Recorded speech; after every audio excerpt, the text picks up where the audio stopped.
আসসালামু আলাইকুম। রাস্তায় হাঁটছেন বা ঘরে বসে আছেন, হঠাৎ পুলিশ এসে বলল আপনাকে গ্রেপ্তার করা হলো। আপনি জানতে চাইলেন ওয়ারেন্ট কোথায়। পুলিশ বলল ওয়ারেন্ট লাগবে না, ৫৪ ধারায় গ্রেপ্তার করছি।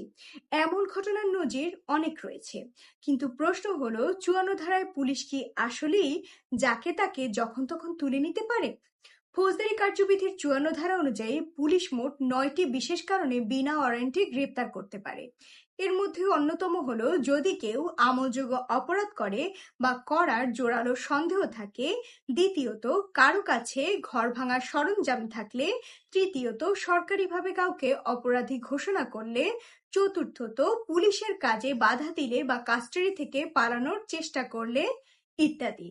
কিন্তু মনে রাখবেন, এই ক্ষমতা মানেই যা খুশি তা করা নয়।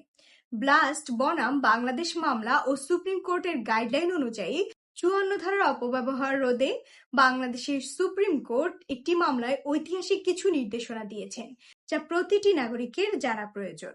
প্রথমটি হচ্ছে, গ্রেপ্তারের সময় পুলিশ অফিসারকে অবশ্যই তার পরিচয়পত্র দেখাবে। সাদা পোশাকে এসে হুট করে কাউকে তুলে নেওয়া যাবে না। দ্বিতীয়ত হচ্ছে, গ্রেপ্তার করার সাথে সাথে ব্যক্তিকে জানাতে হবে কেন তাকে গ্রেপ্তার করা হচ্ছে। তৃতীয়ত হচ্ছে, গ্রেপ্তারের ১২ ঘন্টার মধ্যে তার পরিবার বা আত্মীয়কে জানাতে হবে তিনি কোথায় আছেন। জিজ্ঞাসাবাদের নামে হেফাজতে নিয়ে নির্যাতন করা দণ্ডবিধির আওতায় বড় অপরাধ।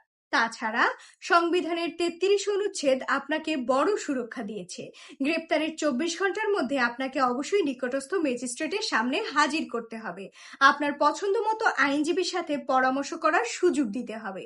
ম্যাজিস্ট্রেটের অনুমতি ছাড়া ২৪ ঘন্টার বেশি কাউকে আটকে রাখা সম্পূর্ণ বেআইনি এবং এটি আপনার মৌলিক অধিকারের লঙ্ঘন। সুতরাং পরামর্শ হচ্ছে, যদি পুলিশ আপনাকে আটক করে, শান্ত থাকুন এবং পুলিশের কাজে সহযোগিতা করুন।